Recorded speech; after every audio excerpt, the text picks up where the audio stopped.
ओम शांति 12/3/2024 प्रातः मुरली। ओम शांति। बाप दादा मधुबन। बाबा आज कह रहे हैं, मीठे बच्चे, डेड साइलेंस में जाने का अभ्यास करो। बुद्धि बाप की तरफ रहे तो बाप भी तुम्हें अशरीरी बनने के लिए सकाश देंगे। मीठे बच्चे, डेड साइलेंस में जाने का अभ्यास करो। बुद्धि बाप की तरफ रहे तो बाप भी तुम्हें अशरीरी बनने के लिए सकाश देंगे। प्रश्न: तुम बच्चों को जब ज्ञान का तीसरा नेत्र मिलता है तो कौन सा साक्षात्कार हो जाता है? उत्तर: सतयुग आदि से लेकर कलयुग अंत तक हम कैसे कैसे पाठ बजाते हैं, ये सारा साक्षात्कार हो जाता है। तुम सारे विश्व को आदि से अंत तक जान जाते हो। जानने को ही साक्षात्कार कहा जाता है। अभी तुम समझते हो कि हम दैवी गुणों वाले देवता थे, आसुरी गुण वाले बने, अब फिर दैवी गुणों वाले देवता बन रहे हैं। अभी हम नई दुनिया, नए घर में जाएंगे। ओम शांति। बच्चे बैठे हैं याद की यात्रा में। बेहद का बाप तो यात्रा में नहीं बैठे हैं, वह तो बच्चों को सकाश की मदद दे रहे हैं, अर्थात इस शरीर को भुला रहे हैं। बाप की मदद मिलती है कि बच्चों को शरीर भूल जाए। सकाश देते हैं आत्माओं को, क्योंकि बाप देखते हैं कि आत्माओं की तरफ है। तुम हर एक की बुद्धि बाप की तरफ जाती है। बाप की बुद्धि व दृष्टि फिर बच्चों तरफ जाती है। फर्क है ना। डेड साइलेंस, यह अभ्यास करते हो डेड साइलेंस का। शरीर को छोड़ अलग होना चाहते हो। आत्मा समझती है कि जितना याद करते रहेंगे उतना ही शरीर से निकल जाएंगे। जैसे सर्प का मिसाल देते हैं, जो मिसाल देते हैं उसमें ज़रूर कुछ खूबी होती है। तुम जानते हो हम शरीर छोड़कर वापस चले जाएंगे और फिर आएंगे। ये बातें और कोई नहीं जानते। ये ड्रामा को कोई भी जानते नहीं। कोई भी ऐसी गारंटी नहीं देते कि इस याद से तुम्हारे विकर्म विनाश होंगे। ऐसी बात कोई भी सुनाते नहीं है। तुम बच्चे जानते हो हमारी अब वापसी जर्नी है। आत्मा का बुद्धि योग उस तरफ है। अब नाटक पूरा हुआ, अब घर जाना है। बाप को ही याद करना है, वही पतित पावन है। गंगा के पानी को तो लिबरेटर और गाइड नहीं कहेंगे। एक बाप ही लिबरेटर और गाइड हो सकता है। ये भी बड़ी समझने और समझाने की बातें हैं। वो तो है ही भक्ति, उनसे कोई कल्याण नहीं हो सकता। बच्चे जानते हैं पानी तो स्नान के लिए है, पानी कभी पावन नहीं बना सकता। ऐसे भी नहीं भावना का भारा मिल सकता है। भक्ति मार्ग में उनका महत्व रख दिया है। इन सब बातों को कहा जाता है अंधश्रद्धा। ऐसी श्रद्धा रखते रखते मनुष्यों को टाइटल मिल जाते हैं, अंधे की औलाद अंधे। भगवान उवाच है ना, अंधे और सज्जे कौन है, ये भी तुम जानते हो। अभी सारे सृष्टि के आदि मध्य अंत को बाप द्वारा जाना है। तुम बाप को जान गए हो, इसलिए सृष्टि के आदि मध्य अंत और ड्यूरेशन को भी जान गए हो। एक एक बात पर विचार सागर मंथन कर अपना आप ही फैसला करना होता है। भक्ति और ज्ञान का कंट्रास्ट है।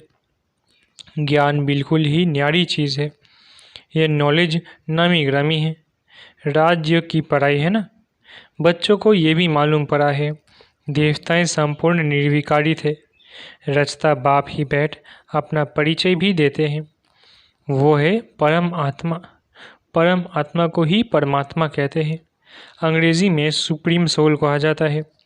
सोल अर्थात आत्मा। बाप की आत्मा कोई बड़ी नहीं होती है। बाप की आत्मा भी ऐसे ही है जैसे तुम बच्चों की है।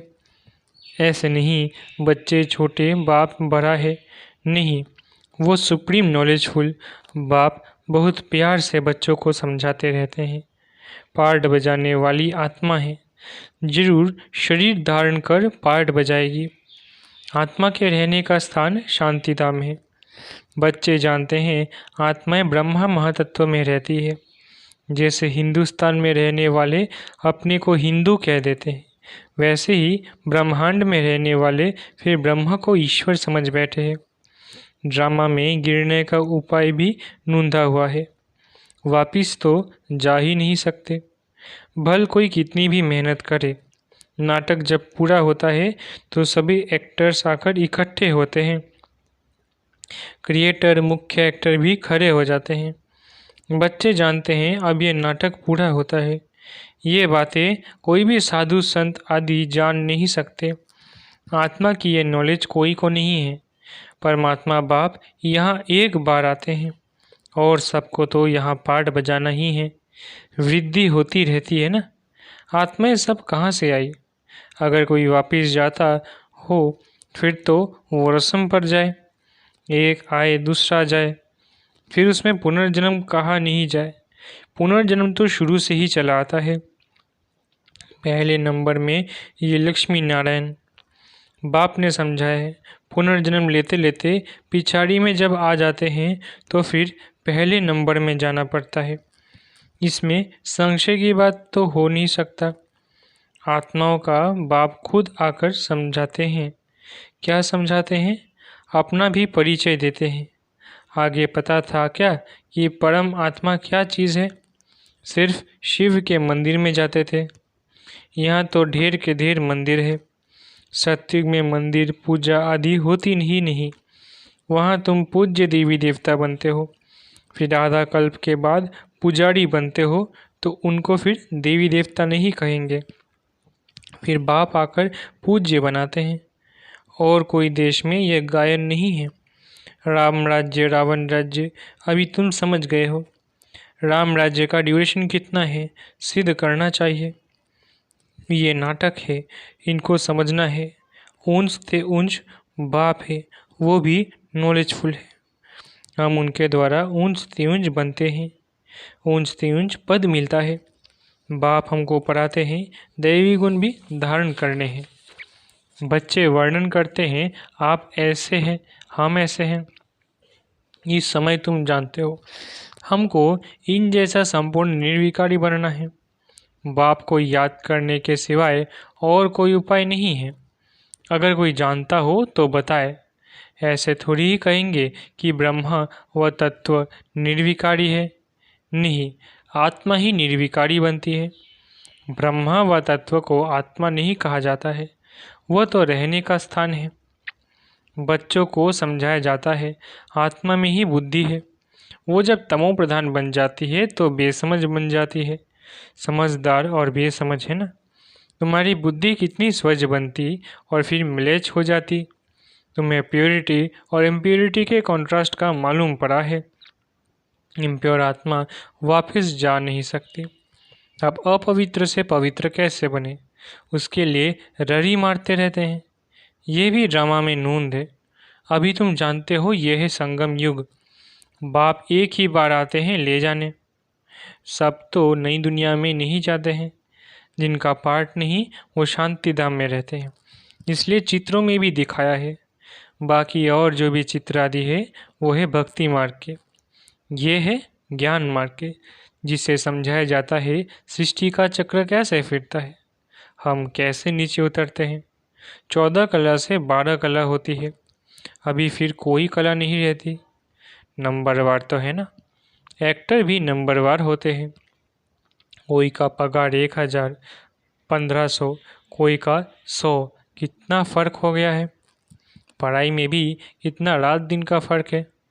उस स्कूल में तो कोई नापास होता है तो फिर से पढ़ना पड़ता है।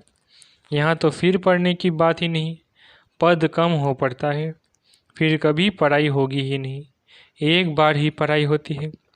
बाप भी एक बार आते हैं। बच्चे भी जानते हैं पहले पहले एक ही राजधानी थी। ये तुम किसको भी समझाएंगे तो मानेंगे। क्रिश्चियन लोग साइंस में भी बहुत तीखे हैं और सब उन्हों से ही सीखे हैं। उन्हों की ना तो इतनी पारस बुद्धि न पत्थर बुद्धि होती है। इस समय उन्हों की बुद्धि कमाल कर रही है। साइंस का प्रचार सारा इन क्रिश्चियन से निकला है, वो भी सुख के लिए ही है। तुम जानते हो इस पुरानी दुनिया का विनाश तो होना ही है। फिर तुम शांति धाम सुख धाम में चले जाएंगे। नहीं तो इतनी सब मनुष्य आत्माएं वापिस घर कैसे जाएं? साइंस से विनाश हो जाएगा। सब आत्माएं शरीर छोड़कर घर चली जाएंगी। इस विनाश में मुक्ति अंदर मर्ज है। आधा कल्प मुक्ति के लिए ही मेहनत करते आए हैं ना। तो साइंस और कैलेमिटीज़, जिसको कुदरती आपदाएं कहते हैं, ये भी होनी चाहिए। समझना चाहिए ये लड़ाई निमित्त बनती है मुक्तिधाम में ले जाने के लिए। इतने सबको मुक्तिधाम में जाना है। तुमने भल कितनी भी मेहनत की, गुरु किए, हठ योग सीखे, कोई भी मुक्तिधाम जा न सके। इतने साइंस के गोले आदि तैयार हुए हैं। समझना चाहिए विनाश ज़रूर होगा। नई दुनिया में तो ज़रूर बहुत थोड़े होंगे, बाकी सब मुक्तिधाम में चले जाएंगे। जीवन मुक्ति में तो पढ़ाई की ताकत से आते हैं। तुम अडोल अटल अखंड राज्य करते हो। यहाँ तो देखो सब खंडों के टुकड़े टुकड़े हैं। बाबा तुमको अटल अखंड सारे विश्व की राजधानी का मालिक बनाते हैं। बेहद के बाप का वर्षा है बेहद की बादशाही। ये वर्षा कब और किसने दिया, ये किसकी बुद्धि में भी नहीं आता, सिर्फ तुम ही जानते हो। ज्ञान का तीसरा नेत्र आत्मा को मिला है। आत्मा ज्ञान स्वरूप बनती है, सो भी ज्ञान सागर बाप से ही भरना पड़े। बाप ही आकर रचता और रचना के आदि मध्यंत का नॉलेज दे रहे हैं। है भी एक सेकंड की बात। सेकंड में जीवन मुक्ति, बाकी सब को मुक्ति मिलती है। ये भी ड्रामा बना हुआ है। रावण के बंधन से सब मुक्त हो जाते हैं। वो लोग विश्व में शांति के लिए कितनी मेहनत करते हैं। ये सिर्फ तुम बच्चे ही जानते हो कि विश्व में और ब्रह्मांड में शांति कब होती है। ब्रह्मांड में शांति कहा जाता है, फिर विश्व में शांति और सुख दोनों रहते हैं। विश्व अलग है और ब्रह्मांड अलग है। चांद सितारों से परे है ब्रह्मांड। वहाँ ये कुछ नहीं होता। उनको कहा ही जाता है साइलेंस वर्ल्ड। शरीर छोड़कर साइलेंस में चले जाएंगे। तुम बच्चों को वो भी याद है। तुम इस समय वहाँ जाने की तैयारी कर रहे हो और कोई भी जानते नहीं। तुमको तैयारी कराई जाती है। बाकी ये लड़ाई तो कल्याणकारी है। सब का हिसाब किताब चुकता होना है। सब पवित्र बन जाएंगे। योग अग्नि है ना, अग्नि से हर चीज़ पवित्र होती है। जैसे बाप ड्रामा के आदि मध्य अंत को जानते हैं, वैसे तुम एक्टर्स को भी ड्रामा के आदि मध्य अंत को जानना है। जानने को ही साक्षात्कार कहा जाता है। अभी तुम्हारा ज्ञान का तीसरा नेत्र खुला है। बरोबर हम सारे विश्व को सत्युग आदि से कलयुग अंत तक पूरा जान चुके हैं। दूसरा कोई भी मनुष्य मात्र नहीं जानते। तुम समझते हो हम जो देवी गुणों वाले थे वही फिर आसुरी गुणों वाले बनते हैं। फिर बाप आकर देवी गुणों वाला बनाते हैं। बाप आते ही है पतितों को पावन बनाने। दुनिया में और कोई को ये पता नहीं है कि ये देवी देवता घराने वाले ही पूरे 84 जन्म लेते हैं। पावन भी तो पतित भी बनते हैं। ये किसकी बुद्धि में नहीं है। अभी तुम समझते हो ये तो जड़ चित्र है। एक्यूरेट फ़ोटो तो उन्हों का निकल ना सके। वो तो नेचुरल गोरे हैं। प्योर प्रकृति से शरीर भी प्योर बनते हैं। यहाँ तो इम्प्योर है। ये रंग बिरंगी दुनिया सतयुग में नहीं होगी। श्री कृष्ण को कहा जाता है श्याम सुंदर। सतयुग में है सुंदर, कलयुग में है श्याम। सतयुग से कलयुग में कैसे आते हैं तुमको नंबर 1 से लेकर मालूम पड़ा है। श्री कृष्ण तो गर्भ से निकला और नाम मिला। नाम तो ज़रूर चाहिए ना। तो तुम कहेंगे श्री कृष्ण की आत्मा सुंदर थी फिर श्याम बनी, इसलिए श्याम और सुंदर कहा जाता है। उनकी जन्मपत्री मिल गई तो सारे चक्र की मिल गई। कितना रहस्य भरा हुआ है जिसको तुम ही समझते हो और कोई नहीं जानते। तुमको अब नई दुनिया नए घर में जाना है। जो अच्छी रीति पढ़ाई पढ़ते हैं वही नई दुनिया में जाएंगे।